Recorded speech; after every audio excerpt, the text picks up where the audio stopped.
दिशीत गाडी पार्किंग करण्यासाठी खाली गेले, परंतु 10 मिनिटं होऊन गेले, वरती आले नाही. म्हणून त्यांच्या पत्नीने दिशीतला आवाज दिला. तेव्हा दिशीतने आवाज दिला, मी 10 मिनिटात आलो. पण 10 मिनिटं होऊन गेले तरी देखील दिशीत अजून वरती आला नव्हता. दिशीत ज्या घरामध्ये राहत होता ते घर थोडं मोठं होतं. मोस्टली करून त्या घरामध्ये ते फर्स्ट फ्लोअरवरती राहायचे आणि खाली त्यांचा ग्राउंड फ्लोअर एरिया असायचा. आणि ग्राउंड फ्लोअरच्या बाहेर बाजूलाच गाडी पार्किंगची जागा होती. 20 मिनिटं झाले तरी देखील दिशीत वरती आला नाही. त्यामुळे पत्नीने अगोदर आपल्या लहान्या मुलीला झोपवलं आणि दिशीतला पाहण्यासाठी तिने खाली जाण्याचा निर्णय घेतला. पण जसा तिने बेडरूमचा दरवाजा उघडला तर तिला सीडीवरती 2 जण बेडरूमकडे येताना दिसले. त्या दोघांच्याही चेहऱ्यावरती मास्क लावलेले होते. तर त्यामधील तिसऱ्या एका व्यक्तीने दिशीतच्या गळ्यावरती चाकू लावला होता. ते पाहून दिशीतच्या पत्नीचा थरकाप उडतो. त्यांच्या घरामध्ये घुसलेले 3 जण त्यांच्या चेहऱ्यावरती मास्क लावलं होतं आणि हातामध्ये चाकू होता. दिशीत जरीवाला या तरुणाबरोबर घरामध्ये अशी भयंकर घटना घडणार होती ज्याची कल्पना त्यांनी कधीच केली नव्हती. त्याला जिवंत जाळून पुरावा नष्ट करायचा होता. परंतु घरामध्ये असं काही केलं असतं तर आजूबाजूच्या परिसरामध्ये या गोष्टीची लवकर माहिती झाली असती. पण या घटनेमध्ये सर्वात महत्त्वाचं म्हणजे ज्या व्यक्तीने हे सर्व केलं होतं त्याच्याबद्दल पोलिसांकडे पुरावा असून देखील कोर्टाने त्याच्यावरती ठोस कोणतीही कारवाई केली नाही. ते तिघही जण दिशीतच्या गळ्यावरती चाकू ठेवून त्याला वरच्या बेडरूममध्ये घेऊन गेले. 3 जणांपैकी एकाने दिशीतच्या गळ्यावरती चाकू ठेवला होता. बाकीचे 2 जण घरामधील सर्व चोरी करत होते, जसं काय सोन्याचे दागिने, पैसे. त्या दिवशी दिशीत आणि त्यांची पत्नी एका पाहुण्यांच्या घरी कार्यक्रमासाठी गेले होते. त्यामुळे वेल्सीने अंगावरती खूप जास्त दागिने घातले होते. मास्क लावलेल्या 2 जणांनी सांगितलं, तुझ्या अंगावरचे पूर्ण दागिने काढ आणि गपचूप आपल्या मुलीला घेऊन बाथरूममध्ये जा. जर तू आरडाओरडा केला तर तुझ्या नवऱ्याचा जीव जाईल. वेल्सी त्यावेळेस खूप घाबरली आणि आपल्या लहान मुलीला घेऊन ती बाथरूममध्ये जाते. त्यामधील एक जण बाथरूमला बाहेरून लॉक लावून घेतो. बराच वेळ बाथरूममध्ये बंद राहिल्यावर वेल्सीला वाटलं आता हे चोर सर्व गेले असतील, कारण की बेडरूममध्ये आता दुसरा कोणताही आवाज येत नव्हता. त्यावेळेस तिने बाथरूममध्ये लावलेली काच तोडली आणि बाहेर जोरजोरात ओरडू लागली, प्लीज आमची मदत करा, प्लीज आमची मदत करा. दिशीत आणि त्याच्या पत्नीला परिसरामधील सर्वच लोक ओळखत होते. त्यामुळे तिला ओरडली तसा तिचा आवाज परिसरामध्ये राहत असलेल्या बाजूच्या लोकांच्या घरापर्यंत गेला. आजूबाजूचे लोक तात्काळ दिशीतच्या घराकडे धावून आले. घरामधील सर्व दरवाजे उघडे होते. शेजारचे लोक जसे धावत आले अगोदर पहिल्या फ्लोअरला गेले, म्हणजे ज्या बेडरूम मध्ये दिशीत राहत होता. पण समोरचं दृश्य पाहून सर्वांचा थरकाप उडाला, कारण की बेडवरती दिशीत रक्ताच्या थारोळ्यामध्ये कोसळला होता. त्याच्या गळ्यावरती, पोटावरती, शरीराच्या अनेक जाग्यावरती चाकूने मारलेले निशाण होते आणि घरामधील सामान देखील इकडे तिकडे पडलेलं होतं. शेजाऱ्यांनी तत्काळ पोलिसांना या घटनेबद्दल माहिती दिली आणि काही वेळातच पोलीस घटनास्थळी दाखल झाले. मित्रांनो, ही घटना प्रथमदर्शी असं वाटतं चोरीच्या उद्देशाने झाली आहे, परंतु जेव्हा या घटनेचं सत्य समोर येतं अक्षरशः परिसरातीलच काय पूर्ण भारतामध्ये या घटनेची चर्चा होऊ लागते. दिशीत जरीवाला गुजरातच्या डायमंड सिटीमध्ये राहणारा एक बिझनेसमॅन. दिशीतचं वय कमी होतं, परंतु त्यांनी कमी वयातच खूप जास्त काही कमवलं होतं. दिशीतचा एक टेक्स्टाईलचा बिझनेस देखील होता. दिशीत, त्याची पत्नी वेल्सी आणि त्यांना एक लहान मुलगी, सर्व कुटुंब आनंदात होतं. ज्या दिवशी ही घटना घडली होती त्या दिवशी ते आपल्या पाहुण्याच्या घरी सुरतला जेवणासाठी गेले होते आणि घरी आल्यानंतर ही भयंकर घटना घडली. पोलीस जसं त्या घटनास्थळी घरामध्ये दाखल होतात, सर्व घरामधील सामान इकडे तिकडे फेकलेलं आहे. पोलिसांनाही पूर्ण संशय येतो दिशीतची हत्या चोरीवरून झाली आहे. सर्वात अगोदर पोलीस दिशीत जरीवाल्याचा मृतदेह शवविच्छेदनासाठी पाठवून देतात. तसेच पत्नीने सांगितल्या त्याप्रमाणे अज्ञात लोकांच्या विरुद्ध FIR दाखल केली जाते आणि पोलीस या घटनेचा शोध सुरू करतात. ही घटना सुरतमधील एका बड्या बिझनेसमॅन बद्दल होती. त्यामुळे या घटनेची चर्चा फक्त सुरतमध्येच नाही तर भारतात होते. दिशीतच्या घरी मोठे मोठे बिझनेसमॅन, मीडिया सर्व यायला लागतात. तर दुसरीकडे पोलीस या घटनेचा तपास त्यांच्या अँगलने सुरू करते. पत्नीच्या डोळ्यासमोरच ही घटना घडली होती, त्यामुळे पत्नीची रात्रभर रडून अवस्था बिकट झाली होती. जास्त रडल्यामुळे तिला चक्करही यायला लागले होते. घरामध्ये त्या दिवशी 3च व्यक्ती होते, दिशीत, त्याची पत्नी वेल्सी आणि त्यांची लहान 1.5 वर्षाची मुलगी. तर या घटनेबद्दल घरामध्ये काय झालं हे फक्त दिशीतची पत्नी सांगू शकत होती. पण तिची अवस्था एवढी बिकट झाली होती कारण की तिच्या डोळ्यासमोरच ही सर्व घटना घडली होती आणि ती काही बोलण्याच्या मनस्थितीमध्ये नव्हती. तर दिशीतच्या कुटुंबामध्ये त्याचे आईवडील देखील होते, पण ते 2-3 दिवसा अगोदरच बाहेर गावी फिरण्यासाठी गेले होते. पोलिसांनी आजूबाजूच्या परिसरातील लोकांना या घटनेची विचारपूस केली, परंतु कोणालाही माहिती नाही दिशीतच्या घरामध्ये त्या रात्री नेमकं काय घडलं. त्यानंतर पोलिसांनी आजूबाजूच्या परिसरामध्ये लावलेले सर्व सीसीटीव्ही तपासणं सुरू केलं आणि त्यामध्ये पोलिसांना एक मोठा पुरावा मिळाला. दिशीतच्या घरामध्ये जे 3 जण आले होते, दिशीतच्या बाजूच्या घरामध्ये लावलेल्या सीसीटीव्ही कॅमेऱ्यामध्ये रेकॉर्ड झाले होते. त्या सीसीटीव्ही फुटेजमध्ये क्लिअर समजत होतं दिशीत जरीवाला आणि त्यांची पत्नी रात्री 9 वाजता घरी आले होते. पण त्याचबरोबर एक रिक्षा देखील त्यांच्या गाडीचा पाठलाग करताना दिसलं. पण जेव्हा दिशीतची गाडी त्यांच्या घराच्या कंपाऊंडमध्ये शिरली, ती रिक्षा त्यावेळेस जागेवरतीच थांबली. काही सेकंद रिक्षा दिशीतच्या घराबाहेर थांबली आणि पुन्हा यू टर्न मारून रिक्षा ज्या दिशेने आली होती त्या दिशेला पुन्हा गेली. पण काही वेळानीच त्याच रस्त्याने 2 व्यक्ती दिशीत जरीवाल्याच्या घराकडे जाताना दिसतात. त्यामधील एका व्यक्तीच्या हातामध्ये बॅग होती तर दुसऱ्याच्या हातामध्ये काहीही नव्हतं. सीसीटीव्ही फुटेजमध्ये हे दोघे पाठीमागच्या साईडने दिसत होते, मध्ये त्यांचा चेहरा त्यामध्ये क्लिअर दिसत नव्हता. ते लोक दिशीतच्या घरामध्ये साधारणतः 9:15च्या आसपास घरामध्ये शिरले होते. पुन्हा मग 11:30च्या वेळेस ज्या गाडीने दिशीत आपल्या घरी गेला होता तीच गाडी रात्री 11:30ला दिशीतच्या घरातून बाहेर येताना दिसली. दिशीतची तर हत्या झाली होती, म्हणजे क्लिअर होतं जे कोणी घरामध्ये घुसलं तेच लोक ही गाडी घेऊन गेले होते. या घटनेला 2-3 दिवस झालेले असतात. पोलीस पुन्हा चौकशीसाठी दिशीत जरीवाला यांच्या घरी जातात, कारण की त्यावेळेस पोलिसांना दिशीतच्या पत्नीकडून स्टेटमेंट घेणं गरजेचं होतं. दिशीतची पत्नी वेल्सीने पोलिसांना तेच सांगितलं जे आपण अगोदर सांगितलं होतं. ते सुरतला एका पाहुण्याच्या घरी जेवणासाठी गेले होते. घरी आल्यानंतर दिशीत जेव्हा गाडी पार्किंग करत होते तेव्हा 3 अज्ञात व्यक्ती घरात घुसले. त्यांनी दिशीतच्या गळ्यावरती चाकू ठेवला, बेडरूममध्ये आणले, मला बाथरूममध्ये बंद केलं. सर्व त्या रात्री जे काही घडलं दिशीतच्या पत्नीने पोलिसांना सविस्तर सांगितलं. वेल्सीचं म्हणणं होतं तिला यानंतर काय झालं माहिती नाही, कारण की तिला आणि तिच्या लहान मुलीला बाथरूममध्ये बंद केलं होतं. पोलीस जेव्हा दिशीतचे नातेवाईक आणि आजूबाजूच्या लोकांची चौकशी करतात त्या दरम्यान पोलिसांना अशा काही गोष्टी माहिती पडतात, जसं की दिशीतच्या पत्नीने सांगितलं, आम्ही सुरतला पाहुण्याच्या घरी एका कार्यक्रमासाठी गेलो होतो, पण सुरतमध्ये दिशीतचे कोणतेही पाहुणे राहत नव्हते. आणि सर्वात महत्त्वाची गोष्ट म्हणजे त्या दिवशी दिशीतचे आईवडील देखील बाहेर गावी फिरायला गेलेले होते. मग अशामध्ये त्या अज्ञात व्यक्तीला अगोदरच माहिती होतं का दिशीतच्या घरी दुसरं कोणी नाहीये? पोलीस सर्वात प्रथम दिशीत त्या घटनेच्या दिवशी कुठे कुठे गेला होता त्या सर्व जागेवरती चौकशी करतात, कारण की घरामधून 2-3 तोळे सोनं गायब झालं आणि 55,000ची कॅश देखील गायब झाली होती. पण पोलिसांना कोणत्याही प्रकारची काही माहिती मिळाली नाही. इकडे 25 वर्षीय वेल्सी, जिचे 3 वर्ष अगोदरच लग्न झाले होते, तिचं पूर्ण आयुष्यच बर्बाद झालं होतं. दुसरीकडे पोलिसांवरती प्रेशर होता, कारण की दिशीतचे कॉन्टॅक्टमध्ये खूप मोठे मोठे बिझनेसमॅन होते. याशिवाय दिशीत जरीवाल्याचे पाहुणे देखील मोठ्या मोठ्या लोकांसंग त्यांचे कॉन्टॅक्ट होते. ते लोक देखील दिशीतच्या आरोपींना पकडण्यासाठी प्रेशर टाकत होते. इकडे पोलिसांनी दिशीतच्या घरामध्ये काम करणाऱ्या नौकरपासून ड्रायव्हरपर्यंत, फॅक्टरीमध्ये काम करणाऱ्या वर्करपासून त्याच्या मित्रापर्यंत सर्वांकडे चौकशी केली. पण त्यामध्ये पोलिसांना कोणताही संशय आला नाही जेणेकरून दिशीत जरीवाल्याची कोणाबरोबर काही दुश्मनी असेल, कारण की घरामध्ये एंट्री करण्याचा दरवाजा आणि इतर बाकी दरवाजे सर्व काही व्यवस्थित होतं. म्हणजे घराचा कोणताही दरवाजा उघडलेला नव्हता आणि जबरदस्तीने देखील कोणी घरात घुसलेलं नव्हतं.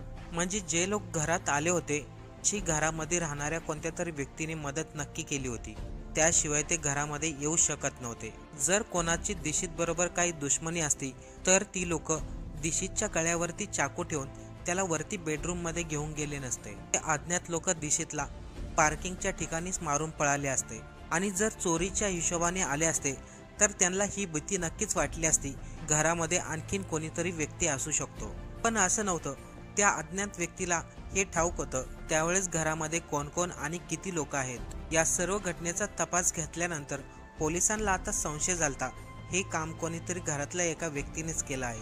आणि हत्या केल्यानंतर असं दाखवलं जसं काही ही हत्या चोरीच्या उद्देशाने झाली. जर ती लोक चोरीच्या उद्देशाने आले होते तर त्यांनी दिशीतची हत्या का केली?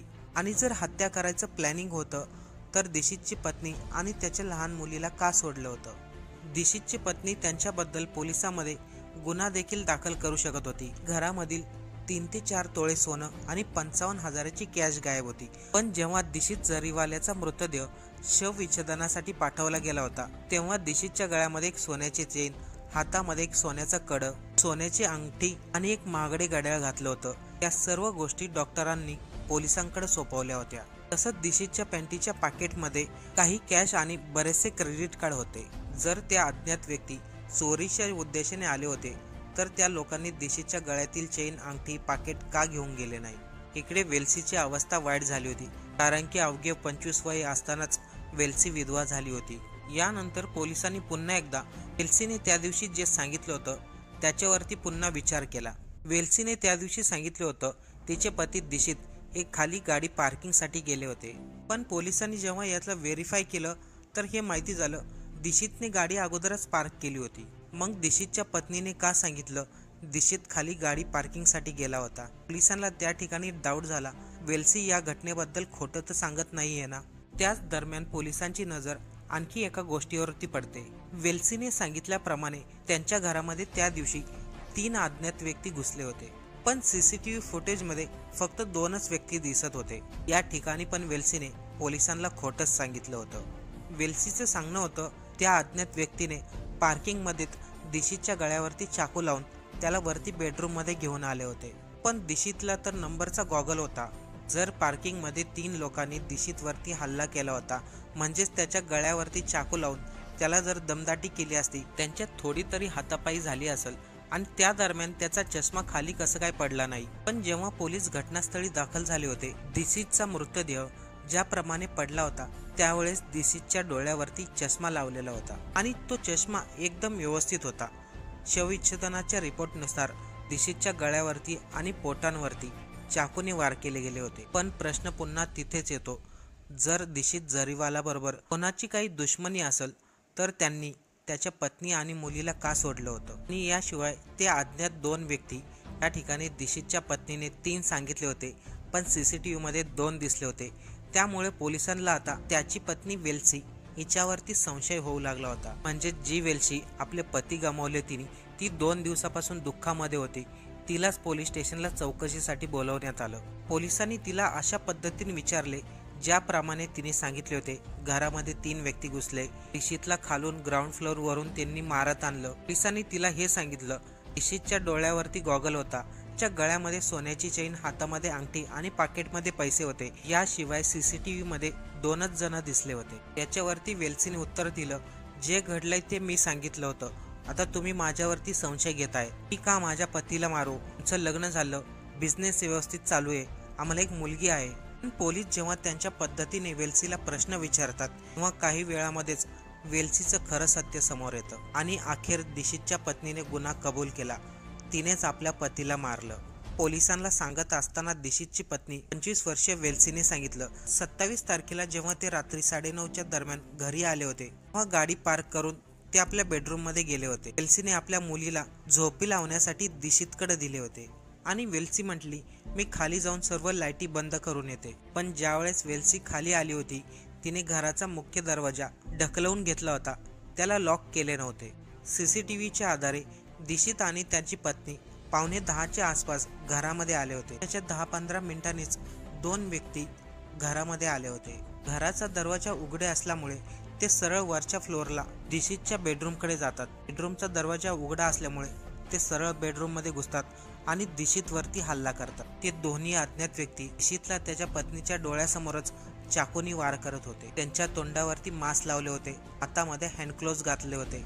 साध्या भोळ्या दिशीतला स्वतःला वाचवण्याचा देखील प्रयत्न करता आला नाही, कारण की अचानक चाकूने वार झाल्यामुळे दिशीत त्यांच्या संग लढू शकला नाही. दिशीतची पत्नीच्या डोळ्यासमोरच निर्गुणपणे हत्या केल्यानंतर वेल्सीने आपल्या शरीरावरचे जे काही दागिने घातले होते ते सर्व काढून त्या 2 अज्ञात व्यक्तीला दिले. याशिवाय घराच्या लॉकरमध्ये जे काही सोनं ठेवलं होतं आणि 55,000ची कॅश त्या चोरांना दिली. तसेच घरामधील सामान इकडे तिकडे फेकण्यासाठी वेल्सीने त्यांना मदत केली होती. फक्त पोलिसांचं ध्यान भटकवण्यासाठी केलं होतं, म्हणजे जेणेकरून असं वाटेल दिशीतची हत्या फक्त चोरीच्या उद्देशामुळे झाली आहे. पण वेल्सीची एक चूक झाली होती, तिने दिशीतच्या अंगावरती जे सोनं होतं ते काढलं नव्हतं. त्यानंतर वेल्सीने आपल्या पतीच्या गाडीची चावी त्या अज्ञात व्यक्तीला दिली. आणि त्यानंतर ती स्वतः बाथरूममध्ये जाऊन उभा राहिली आणि त्या अज्ञात व्यक्तींना बाहेरून लॉक लावायला सांगितलं आणि 11:30च्या वेळेस दोन्ही व्यक्ती दिशीतच्या गाडीने तिथून फरार झाले। ती गाडी 4 दिवसांनी पोलिसांना सापडली। वेल्सीने सांगितल्याप्रमाणे त्या 2 अज्ञात व्यक्तीला देखील पोलिसांनी ताब्यात घेतलं होतं।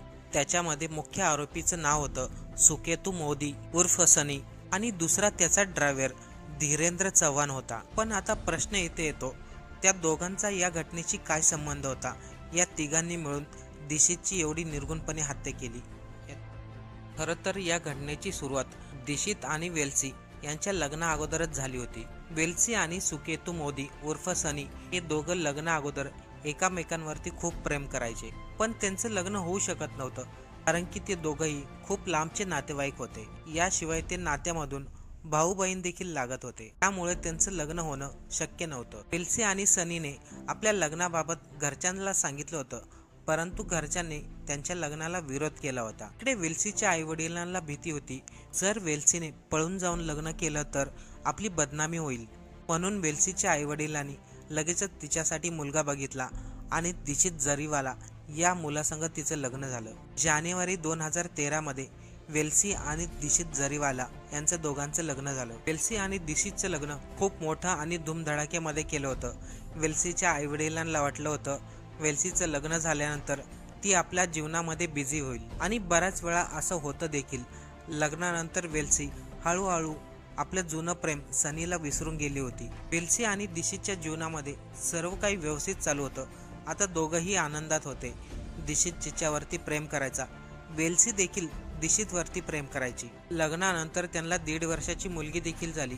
वेल्सी घर पाहून दिशीतच्या बिझनेसमध्ये देखील मदत करायची। त्यांच्या लग्नाला जवळपास 3 वर्ष होऊन गेले, पण 2016 मध्ये एका लग्नामध्ये वेल्सी आणि तिचे जुने प्रेम संबंध असलेला सुकेतू मोदी या दोघांची भेट होते। कारण की ते दोघं अगोदरच नात्यामध्ये होते, त्यामुळे ते एकमेकांना चांगल्या प्रकारे ओळखायचे आणि या भेटीनंतर वेल्सी आणि सनी या दोघांमध्ये पुन्हा प्रेम व्हायला लागलं। इकडे पाहिलं तर सुकेतू मोदी उर्फ सनी याचं देखील लग्न झालं होतं। तो सुकेतू आणि त्याच्या पत्नीचं जास्त काही फारसं पटत नव्हतं, कारण या घटनेच्या अगोदरच सुकेतूची पत्नी आपल्या माहेरी निघून गेली होती।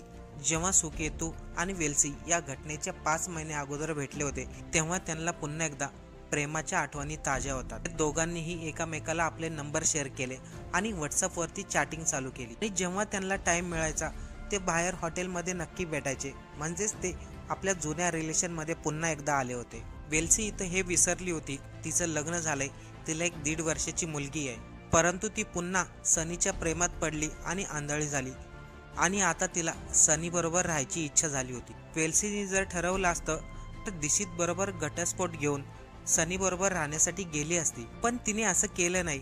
तिला भीती होती, जर तिने असं केलं तर समाजामध्ये तिचं नाव खराब होईल।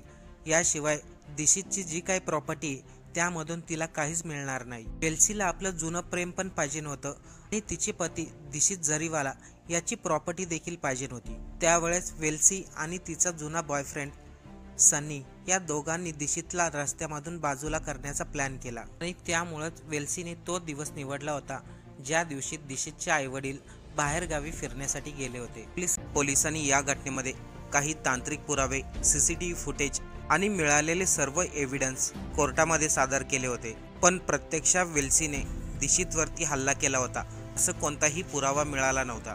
जरी वेल्सीने हे घडून आणलं होतं, पण तिच्याबद्दल कोर्टाने तिला कठोर शिक्षा सुनावी असा कोणताही पुरावा मिळाला नाही। या घटनेमध्ये वेल्सीला 2 वर्षाचा तुरुंगवास भोगावा लागला, त्यानंतर तिला जामीनवरती सोडून दिलं। जरी वेल्सीने आपला गुन्हा कबूल केला होता, तरी देखील पोलीस कोर्टामध्ये हे सिद्ध करू शकले नाही किंवा असे कोणतेही पुरावे देऊ शकले नाही जेणेकरून सिद्ध होईल या संपूर्ण हत्येचा मास्टरमाइंड त्याची पत्नी वेल्सीच होती। त्यामुळे तिला जामीनवरती सोडण्यात आलं। आजही दिशीतच्या आईवडील त्यांच्या मुलाला योग्य न्याय मिळावा म्हणून कोर्टामध्ये धाव घेतात आणि पोलीसही वेल्सी विरुद्ध असा ठोस पुरावा शोधण्याच्या प्रयत्नामध्ये आहे जेणेकरून वेल्सीला दिशीतच्या हत्येबद्दल योग्य ती शिक्षा मिळेल।